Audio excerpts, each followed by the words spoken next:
So barbell rollout, one of the most common core exercises that you'd see used by triathletes and also endurance folk.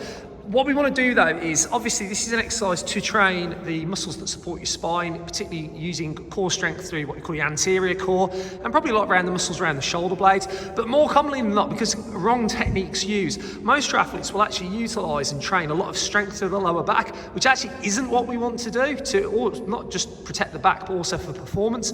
And they'll be very reliant usually on their shoulders up here. So actually, the two areas that they do want to train, they don't train. And remember, those two areas are really important. We've got the bikes along there, core and around the shoulder blades, and giving you good stable positions when you're cycling to be more efficient and economical, but also again your positioning of your body when you're running.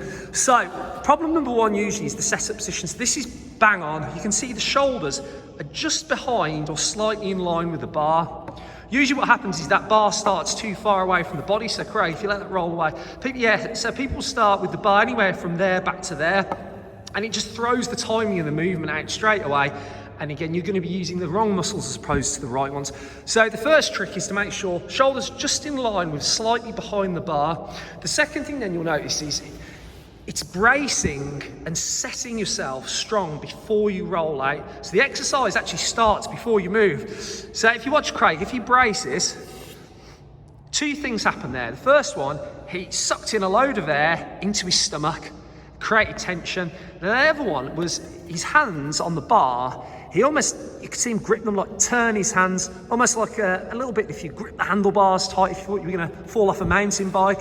So those two things instantly create strong activation and strength through these target muscles, which means we can start to use them. If you don't do that, usually people can't feel the work in those right areas because they haven't set the muscles in actually, or activated them, if you like, to start with. So consequently, as the movement gets more complex, they can't really load them well.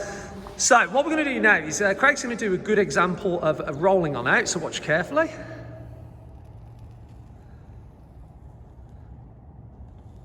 And we're going to do one more. The key thing I want you to think about is the hips come through, the arms just don't go away. So here we go again.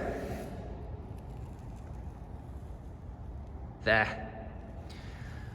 So you can see the shoulders don't just move. There's good movements as those legs go from there and they come through as the hips come through. Now, Craig didn't go flat to the floor there. First of all, because he's done a load of these because we've been practicing them.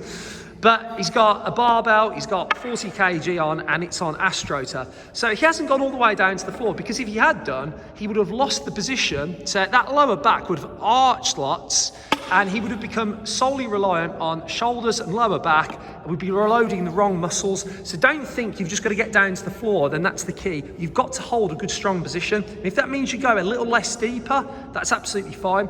So Craig, I want to show you, just show us a bad example now of where those legs just don't come through as well. So watch the arms go away now, look at that. Now there, the legs haven't come through. Look how his shoulders drop really low. And that back now, yeah, you see that little adjustment? That's what usually happens. So that kind of moves on to the next point. When you've rolled out, what usually happens, if you don't pull from the right spot or you haven't got the positions right, you'll see the back arch and it will almost look like they pull back in two movements. So Craig's going to show us a good example now. And watch, when he pulls back with one movement. One movement, back, back, back. Look at that. So you could see his arms, his trunk, his legs just all shifted back together. Now I won't get him to show us a bad one because I don't want to put his back out, but you would have seen before when he got out on the one where we showed the arms reach too much, his back arched, his hips popped, and then he kind of dragged it back. So it's one solid movement. One final tip that we've got to that to help is when you're out here is, where do we say to pull from, Craig? Pull from your stomach. Pull from the stomach. And that means that then usually it's a great cue to have that whole body move back as one. So we'll just go one more for good measure where he'll pull from the stomach. Hips are coming through nicely. The stomach pulls back as one. There we go. How was that? Yeah, good.